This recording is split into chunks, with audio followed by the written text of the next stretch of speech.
মুখখনৰ পৰা যিকোনো দাগ নোহোৱা হৈ যাব। লগতে যদিহে অনুজ্জ্বল হৈছে আপোনাৰ মুখখনো একেবাৰে খুব সুন্দৰ উজ্জ্বলি উঠিব। আপোনালোকে ব্যৱহাৰ কৰি চাব। মাত্ৰ ঘৰতে থকা কেইটামান বস্তু আৰু প্ৰত্যেকৰ ঘৰতে থাকে আৰু নেচাৰেল যিহেতুকে কোনো ধৰণৰ ইয়াতে ছাইড এফেক্ট নাই। নিশ্চিন্ত মনে প্ৰত্যেকেই লগাব পাৰিব। কিছুমান আমাৰ ঘৰতে এনেকুৱা বস্তু পাওঁ যিখিনি লগাই পেলাই আমি কিছুমান সমস্যাৰ পৰা সমাধান পাব পাৰোঁ।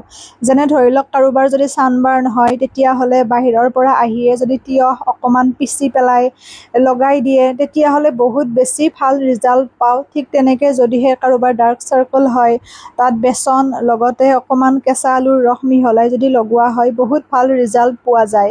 এতিয়া আজি যিহেতুকে আমি ছালখন যদি অনুজ্জ্বল হৈছে লগতে আপোনাৰ কৈছোঁৱে যদিহে মানে কিবা দাগ আছে আৰু যদি ছানবাৰ্ণো হৈছে এই পেকটি ব্যৱহাৰ কৰি সুফল পাব। মই যিমান পাৰি ঘৰুৱা বস্তুৱে ব্যৱহাৰ কৰোঁ কিয়নো মোৰ এবাৰ বহুত পিম্পলছ হৈছিল। অৱশ্যে টোপনি ক্ষতি হোৱাৰ বাবে হৈছিল আৰু পিম্পলছ বা স্কিনৰ লগতে চুলিৰ বহুতো সমস্যা আমাৰ টোপনি ক্ষতি পানী কমকৈ খোৱা এইবোৰৰ বাবে হয়। গতিকে টোপনি ক্ষতি কেতিয়াও কৰিব নালাগে। লগতে পানী স্কিপ কৰিব নালাগে।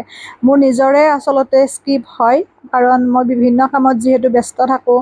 কিন্তু ময়ো ভাবিছোঁ এতিয়াৰ পৰা সেইখিনি বস্তু নজৰ ৰাখিম। এতিয়া ইয়াতে কি কি ব্যৱহাৰ কৰিছোঁ সেইখিনি আপোনালোকক মই চিনাকি কৰাই দিওঁ। যদি আপোনালোকৰ কৈছোঁৱে যদি দাগ আছে, যদি চকুৰ গুৰি ক'লা পৰা ডাৰ্ক চাৰ্কলৰ প্ৰব্লেম আছে, লগতে যদি আপোনাৰ স্কিনখন অনুজ্জ্বল হৈছে তেতিয়াহ'লে এতিয়া ইয়াতে প্ৰথম বস্তুটো হৈছে বেচন। বেচন লৈছোঁ মই এচামুচ আৰু মই এই পেকটো ৰেডি কৰি থৈয়ে দিওঁ ফ্ৰিজত 10 দিনমানলৈ ভালে থাকে। যিহেতু সদায় ৰেডি কৰি থকা অকণমান অসুবিধা হয়। বেচন ল'ব লগতে মচুৰ দাইল। মচুৰ দাইলটো মই ধুনীয়াকৈ ফাইন পেষ্ট কৰি মানে গুড়ি কৰি থৈ দিওঁ। মচুৰ দাইলটো ধুই পেলাই শুকুৱাই গুড়ি কৰি থৈ দিওঁ। সেই গুড়ি এচামুচ লৈছোঁ। মচুৰ দাইলটো খুব ভাল আমাৰ স্কিনৰ বাবে। স্কিন টাইটনিঙত সহায় কৰে। যিসকলৰ ওলমি পৰে স্কিনটো, বয়সৰ চাপ পৰে তাত যদি আপোনালোকে অকল মচুৰ দাইলো ব্যৱহাৰ কৰে তেতিয়াও বহুত ভাল ৰিজাল্ট পোৱা যায়। ইয়াতে মই বেচন লৈছোঁ, মচুৰ দাইল লৈছোঁ, মচুৰ দাইলৰ গুড়ি লৈছোঁ। যদি গুড়ি নাই আপোনালোকে ধুনীয়াকৈ পিচি ল'বও পাৰে অকণমান। গতিকে ইয়াতে ক'লোৱে বেচন, মচুৰ দাইল আৰু কেঁচা গাখীৰ লৈছোঁ মই এচামুচ, যিটো গৰম নকৰা গৰু গাখীৰ। যদি নাই আপোনালোকে তাৰ ঠাইত অকণমান পানী হ'লেও ল'ব বা গোলাপ জল ল'ব পাৰে। কেঁচা গাখীৰ লৈছোঁ আৰু লগতে ইয়াতে মই কেঁচা আলুৰ ৰস লৈছোঁ 2-3 চামুচমান কেঁচা আলুৰ ৰস আৰু চন্দন পাউডাৰ মই লৈছোঁ ইয়াতে আধা চামুচ। এইখিনিয়ে বস্তু। এই গোটেইখিনি বস্তু বহুত বেছি ভাল স্কিনৰ বাবে। চন্দন পাউডাৰ, কেঁচা গাখীৰ, লগতে ক'লোৱে আপোনালোকক কেঁচা আলুৰ ৰস আৰু বেচন, লগতে মচুৰ দাইলৰ গুড়ি। অকণমান পিঠাগুড়িও ব্যৱহাৰ কৰিব পাৰে ইয়াতে। পিঠাগুড়িটো আমাৰ স্কিনৰ বাবে বহুত ভাল।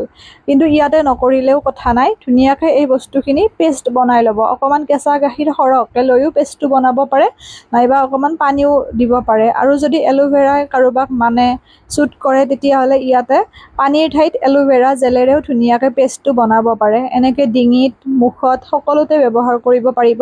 আৰু বহুতৰে কিলাকুটি, আঁঠু এইবোৰ ক'লা ক'লা মলিৰ নিচিনা, মলি কিন্তু নহয়।